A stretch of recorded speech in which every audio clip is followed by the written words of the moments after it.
이창수 지검장이 98일 만에 돌아왔는데요. 앞으로 이제 명태균 관련 사건을 어떻게 처리할 것인가, 여기에 이제 초미의 관심이 모아지고 있고, 헌법재판소에서는 이창수 서울지검장을 기각하긴 했지만 김건희 여사와 관련된 수사에 대한 그 과정에서는 의문을 표하는 발언도 있었습니다.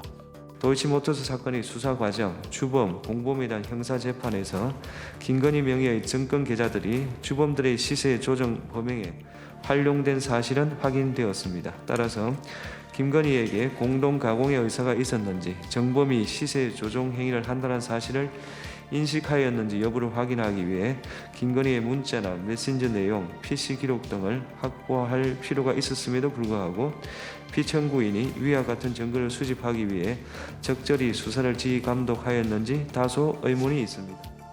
탄핵과 관련해서는 의문이 있다 정도로 이것이 탄핵 사안에 이를 수 있는가, 이런 부분에 집중해야 될 거라고 생각합니다. 또 하나, 수사 기록을 확보하려는 의지가 있었느냐, 이 부분에 대한 문제 제기를 하셨는데, 그럼 이건 전임 수사 책임자분들에게 책임을 물었어야 하는 거 아닌가라는 생각도 들어요. 왜냐하면 이것이 윤석열 대통령이 대통령 되기 전서부터 부각됐었던 문제였고, 당시에 지금 국회의원이 된 이성윤 검찰총장 시절인가요? 이때에도 문제가 됐었는데, 이때 철저하게 더 수사를 했었더라면 좋았을 것을, 지금 수사를 해서 종결을 한 사람에게 책임을 묻고 그것을 탄핵을 통해서 정치적으로 해결하려고 했던 것들에 대한 방점이 있는 거지. 예. 이런 의문만 갖고 탄핵한다 그러면 탄핵할 사람 너무 많지 않겠습니까? 헌재가 얼마나 답답했으면 이렇게 얘기를 명시적으로 했을까요? 국가의 검찰권을 동원해서 한 사람을 위해서 절대적으로 봐주기 위한 수사를 한 사실에 대한 내용들을 판결문에 명시하는 경우가 얼마나 있었는지 저도 좀 찾아보고 싶은데 저 보지는 못했던 것 같고요. 전 국민이 다 알고 있습니다. 가서 아련 청해가지고 머리 조아리고 가서 한 번만 조사받게 모양새만 해주세요 하고 수사했지 않습니까? 그 소환조사 한 번도 하지 않고 가서 출장조사 한 거잖아요. 그 누가 했습니까? 과거 정부 얘기만 계속 읊고 과거 남탓만 계속 하시는데 본인들이 어떻게 했는지를 전 국민이 다 알고 있는데 과거 얘기만 계속 얘기하시는 것은 너무 좀 비겁하지 않나, 이런 생각도 듭니다.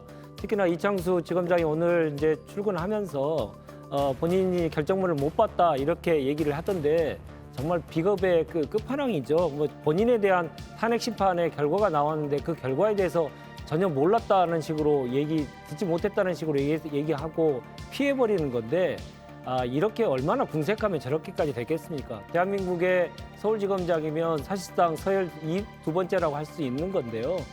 이런 자들이 대한민국의 검찰권을 행사하고 있으니 검찰이 국민들로부터 이만큼 불신받는 거 아니겠습니까? 검찰개혁의 당위성, 그것들을 다시 한번 이번에 일깨워줬다고 생각하고요.